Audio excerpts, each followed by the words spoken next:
Hello दोस्तों, स्वागत है आप सभी का ग्रीनलैंडर चैनल पे जहां आपको मिलते हैं फैक्ट्स कहानियों के साथ। तो हम पढ़ रहे थे उत्तराखंड के रिवर सिस्टम के बारे में और हमने पिछली वीडियोस में गंगा रिवर सिस्टम को डिटेल में यहाँ पे डिस्कस कर लिया है। उसके अंदर अलकनंदा, भागीरथी और गंगा, जितना गंगा का फ्लो उत्तराखंड में है वहां तक की जानकारी हमने पिछली वीडियोस में एकदम डिटेल में कवर कर ली है। तो आज की वीडियो का हमारा जो टॉपिक रहेगा वो रहेगा Yamuna river system in Uttarakhand, यानी कि यमुना रिवर उत्तराखंड में कहाँ से निकलती है, कौन कौन सी उसकी मेन ट्रिब्यूटरीज हैं, उनके बारे में हम यहाँ पे क्या करेंगे, डिटेल में डिस्कशन करेंगे और कौन कौन सी जगह हमारे लिए इंपॉर्टेंट है जो कि एग्जाम पॉइंट ऑफ व्यू से पूछी जा सकती है, उनके बारे में भी हम यहाँ पे क्या करेंगे, डिटेल में डिस्कशन करेंगे। तो चलिए शुरू करते हैं। तो यमुना रिवर सिस्टम अगर बात करें तो यमुना रिवर 136 किलोमीटर आपका चलती है कहाँ, उत्तराखंड के अंदर। ठीक है, 130 किलोमीटर का उसका लेंथ है पूरा उत्तराखंड के अंदर जो वो ट्रेवल करती है। ठीक है, उसके बाद हम देखते हैं कि उत्तराखंड में वो निकलती कहाँ से है। ठीक है, तो बंदरपूज पर्वत श्रेणी से, जो बंदरपूज हमारी पर्वत श्रेणी है उसमें एक पड़ता है वो यमुनोत्री ग्लेशियर या बांक आप उसको कह लीजिए। ठीक है, क्या कह लीजिए, यमुनोत्री ग्लेशियर या यमुनोत्री बांक, क्योंकि बांक आपका लोकल लैंग्वेज में ग्लेशियर को बोला जाता है। ठीक है, तो वहां से निकलती है आपकी यमुना रिवर। ठीक है, उसके बाद जो फर्स्ट प्लेस हमको देखने को मिलता है खरसाली, यहाँ पे मिलती है ऋषि गंगा। ठीक है, इसकी फर्स्ट ट्रिब्यूटरी है कौन, ऋषि गंगा, जो कि कहाँ पे मिलती है, आपकी खरसाली में मिलती है।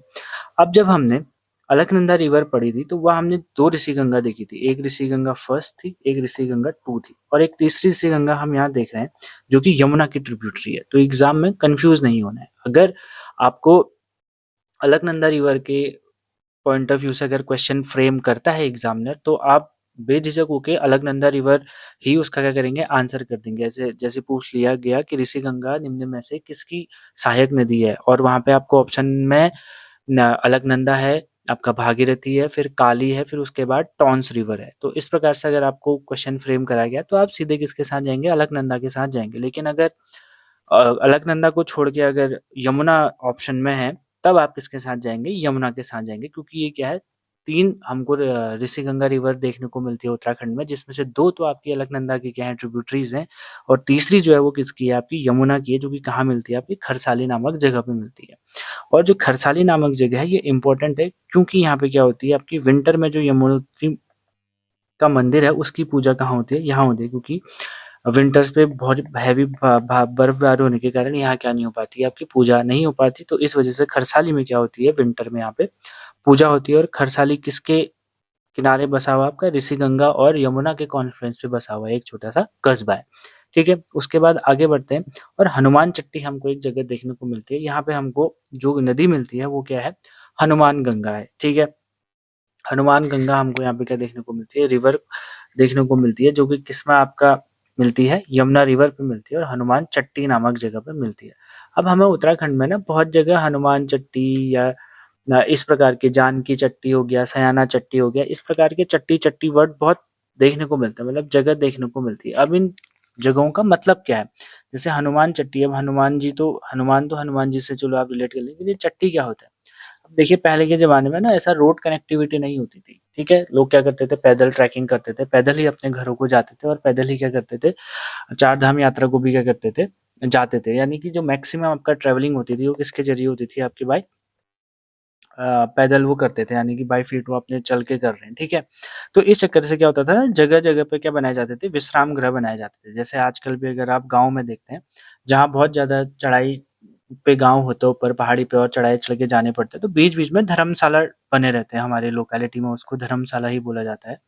ठीक है, आपके लोकेलिटी में कुछ और बोला जा सकता है, लेकिन वो होते क्या है, एक प्रकार के रेस्ट हाउस होते हैं। ठीक है, तो इस प्रकार की ये स्थान क्या होते हैं, बने होते हैं। तो पुराने ज़माने में जो विश्राम करने की ऐसी जगह बनाई जाती थी। अब उस समय पे इंफ्रा तो नहीं होगा, या तो कुछ अच्छे से इस तरीके से पत्थर लगा के उस पे कुछ ऐसे चबूतरा टाइप बना दिया हो, पेड़ के नीचे कोई पेड़ हो रास्ते पे।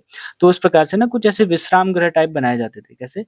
विश्राम गृह, यानी कि जो वेटिंग एरिया टाइप आप एक मान लीजिए, इस तरीके का बनाया जाता था, तो उनको चट्टी बोला जाता था।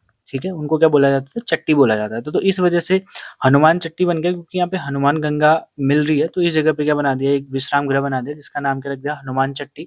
फिर उसके बाद वो जगह डेवलप होते गई, तो एक वो पूरा कस्बाई टाइप बन गया और उसको हमने क्या बोल दिया, हनुमान चट्टी बोल दिया। इस प्रकार से हमको बहुत सारी देखने को मिलती है, जैसे जानकी चट्टी है, सयाना चट्टी है। इस प्रकार से हमको क्या होगा, और भी बहुत सारी इस प्रकार की जगह हमें देखने को मिलती है थ्रू आउट द उत्तराखंड। तो ठीक है, हनुमान चट्टी और चट्टी का मतलब क्या होता है, ये भी हम यहाँ पे देख चुके हैं। और हनुमान चट्टी यमुना में कहाँ, हनुमान गंगा कहाँ पे मिलती है, हनुमान चट्टी पे मिलती है। और चट्टी क्या होता है, ये एक प्रकार के क्या होता है, रेस्ट हाउस होते हैं। क्या होते हैं, रेस्ट हाउस होते हैं। ठीक है, ये हमने यहाँ पे देख लिया। उस दो हम ट्रिब्यूटरी पढ़ चुके हैं, ऋषि गंगा और हनुमान गंगा।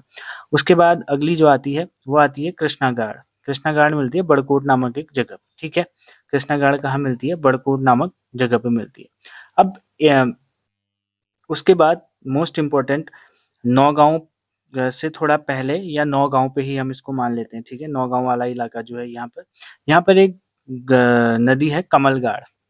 और ये कौन सा वाला इलाका है, इस नदी के किनारे पे कौन सा कस्बा बसा हुआ है, पुरेला नामक एक जगह बसी हुई है। कौन सी जगह बसी हुई है, पुरेला नामक यहाँ पे। और ये जगह किस लिए फेमस है, आपके लाल चावल के लिए। इसके लिए फेमस है, लाल चावल के लिए। और इसको चावल का कटोरा भी बोला जाता है उत्तराखंड का। ठीक है, चावल का कटोरा, चावल का कटोरा भी बोला जाता है। कौन सी नदी के किनारे पे स्थित है जगह, आपका पुरेला जगह है। और कमलगाड़ वो नदी है जो कहाँ मिलती है, नौगांव वाले इलाके पे मिलती है, किससे, यमुना पे। ठीक है, याद रखेंगे इसको, ये इंपॉर्टेंट है, कमलगाड़।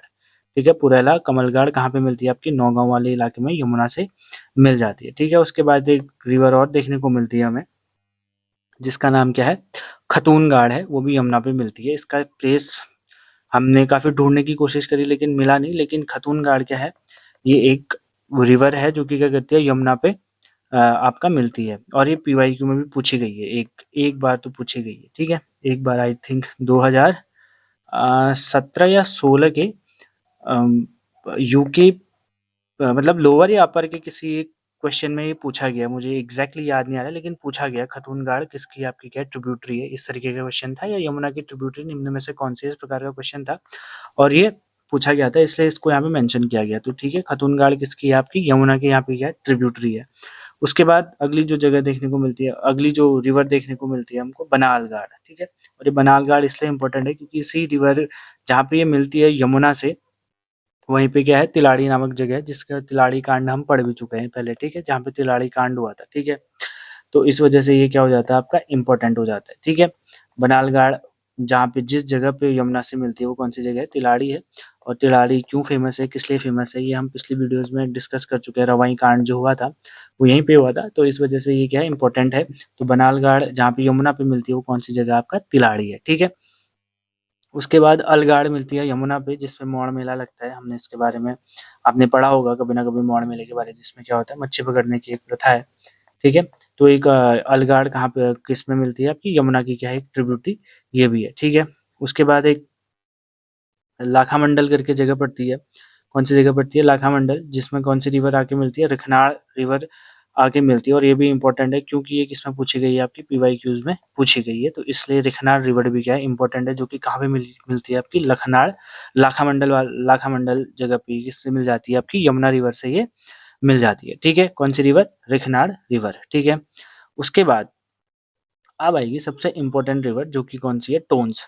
ठीक है, और टोन्स रिवर की लंबाई कितनी है, 148 किलोमीटर है। और ये यमुना की सबसे बिगेस्ट ट्रिब्यूटरी है, यमुना की बिगेस्ट ट्रिब्यूटरी है। ठीक है, और बोला जाता है कि ये यमुना से ज्यादा पानी लेके आती है यमुना में। ठीक है, यानी कि यमुनोत्री से जितना पानी और जितनी ये ट्रिब्यूटरीज हैं आपकी यमुना की, कब तक, आपकी लाखा मंडल तक, ये इतना पानी नहीं लेके आती जितना कि इकलौता टॉन्स रिवर यमुना में क्या ले आती है, पानी ले आती है। तो इसलिए टॉन्स रिवर क्या है, यहाँ पे इंपॉर्टेंट है। ठीक है, काफी इंपॉर्टेंट है ये। ठीक है, अब टॉन्स रिवर के बारे में हम थोड़ा सा यहाँ पे देखते हैं कि ये कहाँ से निकलती है, किस प्रकार से निकलती है। तो टॉन्स रिवर एक्चुअली दो रिवर का क्या है, संगम है, रूपिन और सुपिन। कौन सी रिवर का, रूपिन और सुपिन रिवर का। अब जो रूपिन रिवर है वो निकलती है खिमगोला ग्लेशियर के डोडरा क्वार एक जगह पड़ती है, वहां से क्या होती है, निकलती है। ठीक है, खिमगोला गोला ग्लेशियर के डोडरा क्वार से निकलती है। कौन सी रिवर, आपकी रूपिन रिवर। ठीक है, रूपिन रिवर। और सुपिन जो रिवर है वो निकलती है स्वर्गारोहिणी आपकी माउंटेन रेंज से, मंडियाली ताल आपका क्या है, स्वर्गारोहिणी ग्लेशियर है सॉरी, उसके बाद मंडियाली ताल उस पे निकलती है, वहां से कौन सी रिवर निकलती है आपकी, सुपिन रिवर निकलती है। ठीक है, स्वर्गारोहिणी के मंडियाली ताल से कौन सी रिवर निकलती है, सुपिन रिवर निकलती है। अब ये उपजला और जला क्या है, ये इनके एंशियंट नेम है। ठीक है, यानी कि पुराने नाम है इनके, एंशियंट नेम है।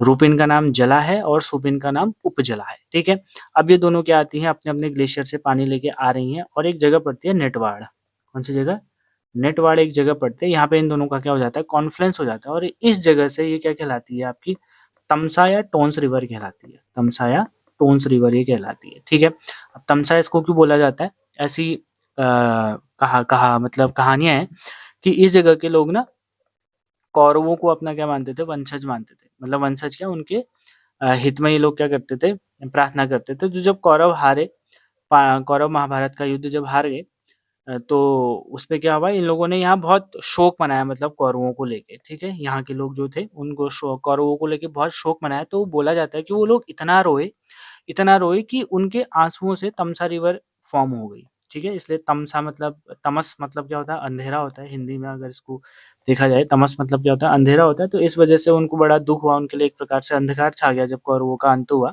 तो इस उन्होंने इतने आंसू बहाए कि ये क्या हो गए, रिवर बन गई। तमसा एक रिवर बन गई। तो इसलिए तमसा रिवर का पानी क्या माना जाता है, थोड़ा सा आपका अशुद्ध माना जाता है। ठीक है, लेकिन ये तो ऐसी भ्रांतियां हैं, भ्रांतियां नहीं, कहानियां हैं। तो इस वजह से ये हमको थोड़ा उसका बैकग्राउंड पता है कि नेटवाड़ से क्या कहलाती है, टोन्स कहलाती है। और किस किस वजह से टोन्स या तमसा इसको बोला जाता है, तो वो हमने देख लिया कि ये लोग क्या थे, कौरवों के वंशज, कौरवों को अपना क्या मानते थे, थोड़ा सा उनके प्रति इनकी भावनाएं और लगाव था। तो इस वजह से ये लोग जब कौरव महाभारत का युद्ध हारे, तो यहाँ ये लोग बहुत रोए और इतना रोए कि क्या हुआ, यहाँ से इनके आंसुओं से रिवर बन गई। तो तब से इसको तमसा बोला गया और बाद में इसका नाम फिर क्या हो गया, टोन्स रिवर पड़ गया। उसी का अपभ्रंश होते हुए तमसा का क्या हो गया, टोन्स हो गया। ठीक है, उसके बाद नेटवाड़ से आगे बढ़ती है टोन्स नाम से, उसके बाद एक जगह आती है त्यूनी। ठीक है, और टोन्स की सबसे बड़ी जो ट्रिब्यूटरी है आराकोट से निकलती है और उसका नाम क्या है, पाबर।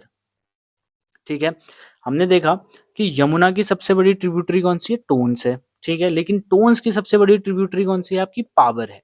ठीक है, लार्जेस्ट ट्रिब्यूटरी ऑफ क्या, टोन्स। ठीक है, और ये कहाँ से निकलती है, आराकोट पर्वत श्रेणी से ये निकलती है। और कौन सी जगह पे टोन्स से मिलती है, त्यूनी रिवर से ये मिलती है। ठीक है, तो इस प्रकार से पाबर मिल गई त्यूनी पे और नेटवाड़ से तमसा आई रही है। और आगे जाके फिर ये मिल जाते हैं कहा, डांक पत्थर करके एक जगह पड़ती है, देहरादून में। कहाँ, देहरादून में डांक पत्थर करके एक जगह पड़ती है, यहाँ पे आके यमुना में मिल जाती है। और एक डांक पत्थर पे एक छोटी सी रिवर और आके मिलती है यमुना में, वो अम्वाला करके एक रिवर है। ये भी यहाँ पे क्या होती है, डाक पत्थर में आके मिल जाती है। ठीक है, हमको मेनली टोन्स के बारे में याद रखना है कि टोन्स की कितनी सहायक नदियां हैं।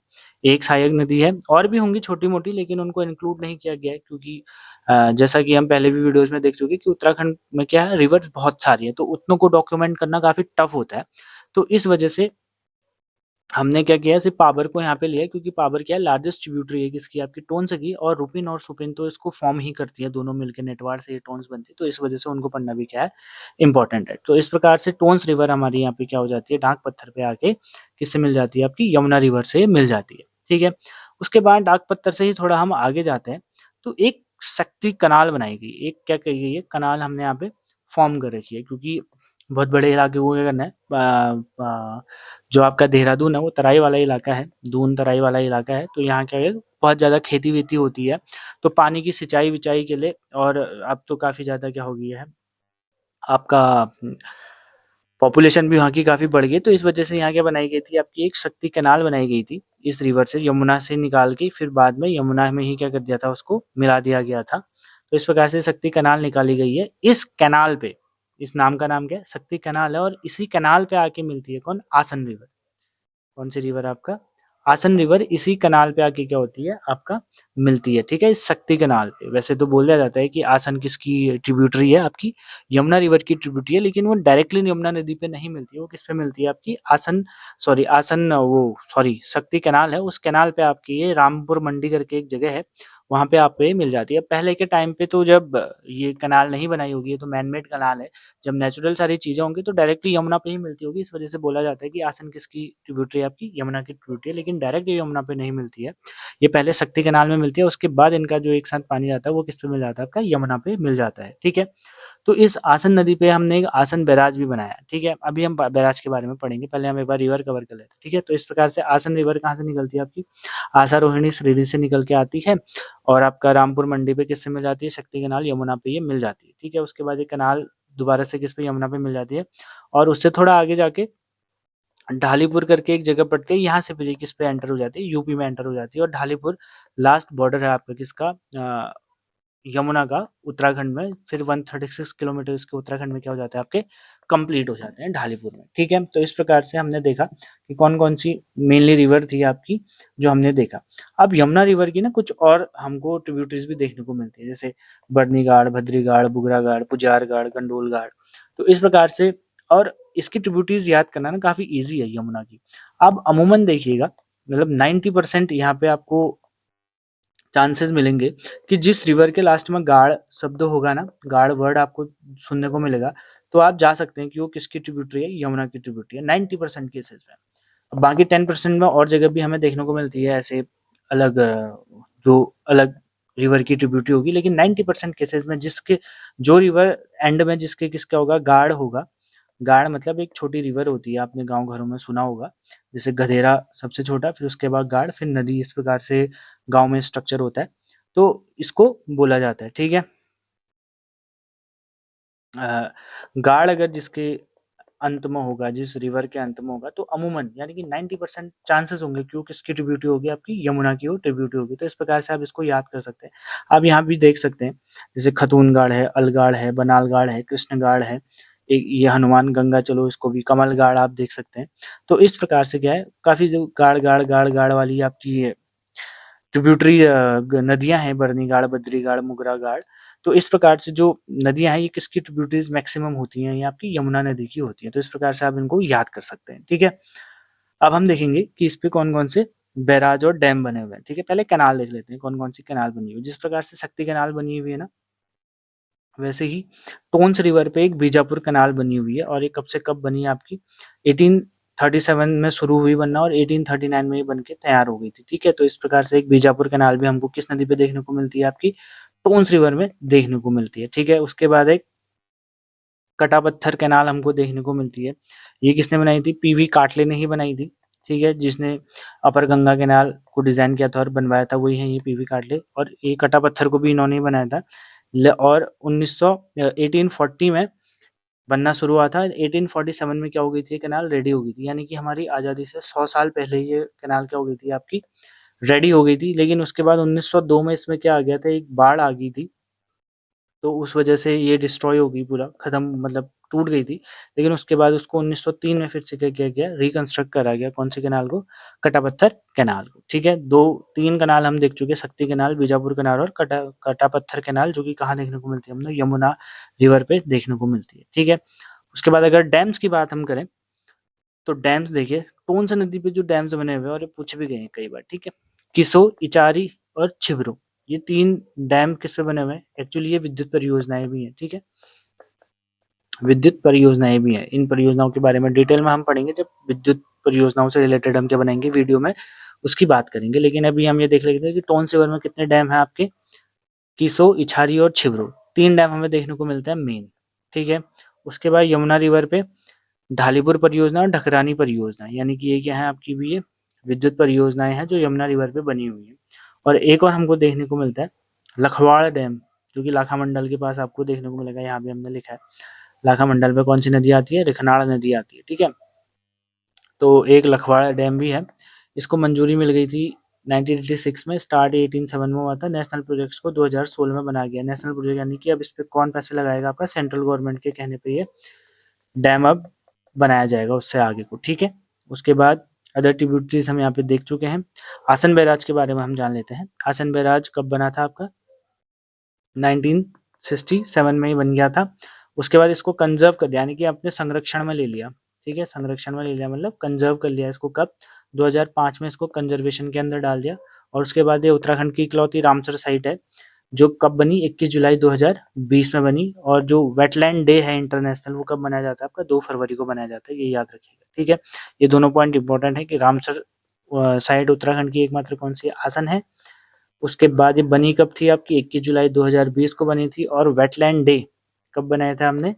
2000 सॉरी 2 फरवरी को हम लोग क्या मनाते हैं? वेटलैंड डे मनाते हैं, ठीक है? फिर रामसर साइट क्या होता है? ये रामसर एक जगह है ईरान में, ठीक है? सबसे पहला जो यहाँ पे बैठक हुई थी कि हमको जितने भी वेटलैंड मतलब पानी का भंडार जो होता है, जैसे कि नदियाँ, आपका लेक्स हो गई, समुद्र हो गए, मतलब पानी से रिलेटेड जितने भी बॉडीज़ हैं, उनका संरक्षण कैसे किया जाए, उससे रिलेटेड जो फर्स्ट आपकी मीटिंग हुई थी इंटरनेशनल लेवल पे, वो रामसर ईरान में हुई थी। तो इस वजह से इसको रामसर साइट बोला जाता है, इनको जब भी इनको टैग मिलता है उसके बाद, तो इस वजह से इसको क्या बोला जाता है?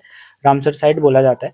तो आसन बैराज को रामसर साइट कब सॉरी आसन रिवर को आपको कब मिला रामसर साइट का? वो आपका 21 जुलाई 2020 में, ठीक है? तो इस प्रकार से लगभग जितना भी हम यमुना रिवर के अंडर पढ़ सकते थे, जितनी जानकारी ले सकते थे, जितना बुक्स में दिया गया उतना हमने यहाँ पे कवर कर लिया है। यदि इससे भी अगर आपको कोई और डिटेल आपको पता है तो आप कमेंट सेक्शन में बता सकते हैं, और यदि आपको कुछ समझ में नहीं आया हो, आपकी कोई डाउट हो, तो आप तब भी यहाँ पे कमेंट सेक्शन में बेझिझक पूछ सकते हैं। और यदि मुझसे कोई गलती होगी तो उसके लिए मैं बिल्कुल तहे दिल से क्षमा प्रार्थी हूँ। जल्दी मिलते हैं अगली वीडियो में, जिसमें हम काली रिवर सिस्टम को, यहाँ पे अब लास्ट हमारी बची है, उसको कवर करेंगे। तब तक के लिए थैंक यू सो मच।